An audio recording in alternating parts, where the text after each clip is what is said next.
আপনারা সবাই জানেন গতকাল 20 জানুয়ারি হঠাৎ করে দৈনিক ভোরের কাগজের প্রধান কার্যালয় বন্ধ করার নোটিশ জারি করা হয়েছে। সঙ্গে সঙ্গে প্রধান কার্যালয়ে তালা ঝুলিয়ে দেওয়া হয়েছে। নির্বাহী সম্পাদক একে সরকার স্বাক্ষরিত নোটিশে পত্রিকার প্রকাশনা বন্ধ করা হয়েছে এমন কোনো ঘোষণা আমরা দেখতে পাইনি। আমরা বিশ্বাস করি ভোরের কাগজ এর প্রকাশনা বন্ধ করা হয়নি। ভোরের কাগজের প্রকাশনা অব্যাহত ছিল, আছে এবং থাকবে। আমরা বিশ্বাস করতে চাই, আপনাদের মাধ্যমে আমরা দাবি জানাতে চাই, অনতিবিলম্বে ভোরের কাগজের তালা খুলে দিয়ে ভোরের কাগজের প্রকাশনা পুনরায় চালু করার নির্দেশ দেয়া হোক। আমরা ভোরের কাগজের অপমৃত্যু হোক তা চাই না, আমরা ভোরের কাগজকে বাঁচিয়ে রাখতে চাই। প্রিয় সহকর্মীবৃন্দ, সারা জীবন আমরা নির্যাতিত নিগৃহীত মানুষের কথা দেশের জনগণকে জানাতে, সরকারকে জানাতে, রাজনৈতিক নেতাদের অবহিত করতে কাজ করেছি।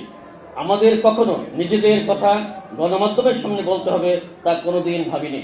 সেই অভাবনীয়, অকল্পনীয় কাজটি আজ আমাদের করতে হচ্ছে। প্রিয় সহকর্মী বন্ধুরা, গত 5 আগস্ট শেখ হাসিনা সরকারের পতনের পর 16ই সেপ্টেম্বর ভোরের কাগজ সম্পাদক শ্যামল দত্তকে গ্রেপ্তার করা হয় সীমান্ত এলাকা থেকে। সেই থেকে তিনি কারাগারে রয়েছেন। এরপর আমরা দেখলাম ভোরের কাগজের মালিক সাবের হোসেন চৌধুরীর স্বাক্ষরে একে সরকার ভোরের কাগজের নির্বাহী সম্পাদক হিসেবে নিয়োগপত্র নিয়ে আমাদের অফিসে হাজির হয়েছেন। একে সরকার মূলত সাবের হোসেন চৌধুরীর মালিকাধীন কর্ণফুলী গ্রুপের আবাসিক পরিচালক। গণমাধ্যম বিষয়ে তার কোনো ধরনের অভিজ্ঞতা নেই বলে তিনি নিজেই স্বীকার করেছেন। আমরা তার সঙ্গে কাজ চালিয়ে যাচ্ছিলাম। হঠাৎ একদিন তিনি আমাদের জানালেন, সাবের হোসেন চৌধুরী আমাদের সঙ্গে কথা বলতে চান। এক মিটিংয়ে আমাকে সহ 8 জন বিভাগীয় প্রধানের নাম চূড়ান্ত করে ওনাকে জানানো হলে গত 30 নম্বর আমাদের সঙ্গে তিনি তার পরিবারের বাসায় বসলেন। সেখানে অর্থ বিভাগের প্রধান আর্থিক সংকটের কথা জানালে তিনি সরাসরি আর্থিক বিভাগের প্রধানকে প্রশ্ন করলেন, গত 15 বছর যে আয় হয়েছে সেই টাকা কোথায়? আর্থিক বিভাগের প্রধান এর কোনো উত্তর দিতে পারে নাই। এরপর থেকে অফিসে কানাঘুষা হচ্ছে, বিরাট এক কর্মী বাহিনীকে ছাঁটাই করা হবে, সে তালিকা তৈরি হয়েছে। আমরা জানতে চাইলে কোনো উত্তর পাইনি। বাধ্য হয়ে এইচআর ভবনে একটি প্রতিনিধি দল গিয়ে একে সরকারের কাছে জানতে চাইলে তিনি অকপটে তা স্বীকার করেন।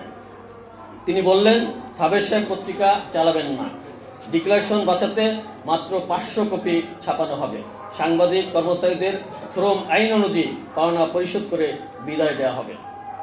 বিষয়টি আমরা ওই দিনই বিভাগীয় প্রধানদের সভায় উপস্থাপন করলে শুরু হয় নতুন ষড়যন্ত্র।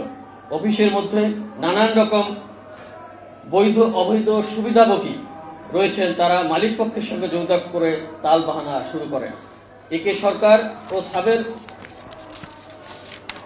হোসেন চৌধুরীকে ভুল বুঝিয়ে তারা ভিন্ন খাতে প্রবাহিত করতে চায়। মালিক পক্ষের স্বাভাবিক অবস্থানকে তারা অস্বাভাবিক অবস্থানে নিতে বাধ্য করে। পরিস্থিতি টের পেয়ে আমরা সাবের হোসেন চৌধুরীকে অবহিত করতে একে সরকারের মাধ্যমে 3টি চিঠি পাঠায়। সাবের হোসেন চৌধুরীর পক্ষ থেকে কোনো রকম যোগাযোগ করা হয়নি। নির্বাহী সম্পাদক একদিন মাত্র ফোন করে দাবি দেওয়া থেকে বিরত থাকতে বলেন।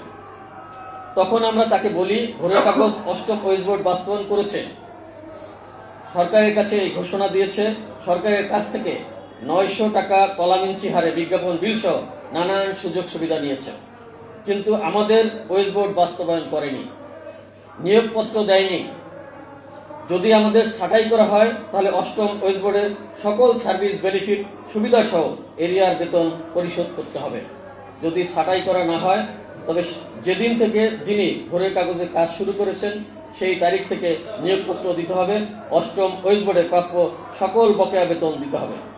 এখন থেকে ওয়েজ বোর্ড অনুযায়ী বেতন ভাতা আমরা দাবি করেছি। আমাদের এই দাবির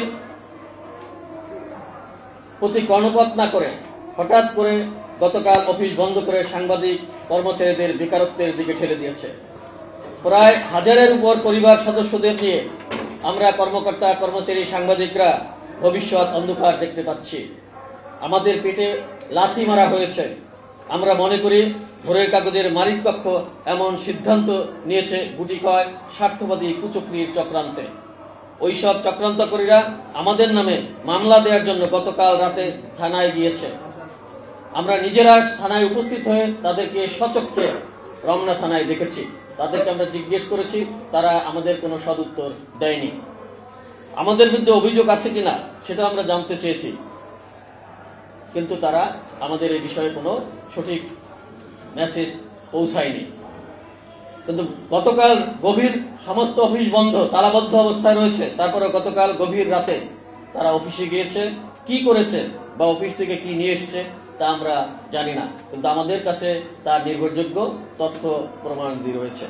প্রিয় সাংবাদিক বন্ধুরা, কুচক্রীরা আমাদের বিরুদ্ধে ষড়যন্ত্র অব্যাহত রেখেছে। আজকের বিভিন্ন গণমাধ্যমে প্রকাশিত সংবাদের প্রতি আপনাদের দৃষ্টি আকর্ষণ করছে। সেখানে কুচক্রীদের হোতা বার্তা সম্পাদক ইখতিয়ার উদ্দিনের বরাতে আমাদের নামে ট্যাগ দেওয়ার চেষ্টা করা হয়েছে। আমাদের সঙ্গে কতিপয় সাংবাদিক ও কর্মচারীরা রয়েছেন বলে বলা হয়েছে। আপনাদের অবগতির জন্য জানাচ্ছি, হাতে গোনা কয়েকটি কুচক্রী ছাড়া পুরো ভোরের কাগজ পরিবার এই দাবি দেওয়ার সঙ্গে একাত্মতা রয়েছে এবং এই দাবি পুরো ভোরের কাগজ পরিবারের দাবি। এই দাবি সবার। আমাদের সঙ্গে বাইরের লোক ছিল বলে বলা হয়েছে।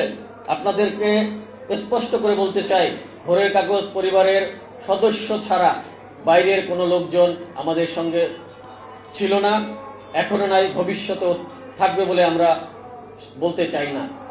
আপনাদেরকে স্পষ্ট করে বলতে চাই, যদি গত পরশু আমরা যে মানববন্ধন করেছি, সেই মানববন্ধনে সাংবাদিক ইউনিয়নের নেতৃবৃন্দ আমাদের সঙ্গে গিয়ে আমাদের সঙ্গে একাত্মতা ঘোষণা করেছে। আমাদের অফিসের সেই সহকর্মীরা যদি সাংবাদিক ইউনিয়নের নেতাদেরকে বহিরাগত বলতে চায়, তাদের উদ্দেশ্যে বলে দিতে চাই, সাংবাদিক ইউনিয়ন আমরা সাংবাদিক ইউনিয়নের সদস্য, নেতাদের আমরা ভোট দিয়ে বানিয়েছি এবং সেই সাংবাদিক নেতাদের যারা বহিরাগত বলে প্রমাণ করতে চায়, তাদের নিয়ে আমাদের প্রশ্ন আছে এবং তাদের এই দাবি এটা মিথ্যা, বানোয়াট এবং বিভ্রান্তিকর বলে আমি মনে করি। এমন প্রেক্ষাপটে আমরা অনতিবিলম্বে ভোরের কাগজ খুলে দেওয়ার দাবি জানাচ্ছি, পত্রিকার প্রকাশনা অব্যাহত রাখার দাবি জানাচ্ছি। সঙ্গে সঙ্গে আমাদের সমস্ত বকেয়া, যেটাকে আমরা এরিয়ার হিসেবে বলি, সার্ভিস বেনিফিট সহ সমস্ত পুরনো দাবি পরিশোধ করার দাবি জানাচ্ছি। আপনাদের মাধ্যমে আমরা কর্মসূচি ঘোষণা করতে চাই যে আমাদের এই দাবি দেওয়া যদি আগামী 24 ঘন্টার মধ্যে পূরণ করা হয়, তাহলে আমরা আমাদের কর্মসূচি প্রত্যাহার করে নেব, আমরা কাজে যোগ দেব এবং পত্রিকা প্রকাশে আমরা আমাদের ভূমিকা এতদিন যেভাবে ছিল আমরা সেভাবে অব্যাহত রাখব। আর আমাদের দাবি দেওয়ার যদি ঘোষণা দেওয়া না হয়, অফিসে যদি আমাদের এই দাবি মেনে নেওয়ার কোনো নোটিশ দেওয়া না হয়, তাহলে আমরা আগামী বৃহস্পতিবার দুপুর 12টায় ভোরের কাগজের মালিক পক্ষের যে অফিস কাকরাইলের HR ভবন, সেই HR ভবন ঘেরাও করার কর্মসূচি ঘোষণা করছি। আশা করি মালিক পক্ষ ইতিমধ্যেই আমাদের এই দাবি মেনে নেবেন। আমাদেরকে কোনো পরিস্থিতিতে পরবর্তী কর্মসূচিতে যেতে হবে না, HR ভবন ঘেরাও করার প্রয়োজন আমাদের পড়বে না, এই আশা আমরা করছি। কিন্তু যদি আমাদের দাবি মেনে নেওয়া না হয়, তাহলে আমরা আগামী বৃহস্পতিবার সাংবাদিক ইউনিয়ন নেতৃবৃন্দ সহ সমস্ত সাংবাদিক সংগঠনের নেতৃবৃন্দকে ওই নিয়ে কাকরাইলে HR ভবন ঘেরাও করব বলে আপনাদের মাধ্যমে আমরা জানিয়ে রাখতে চাই।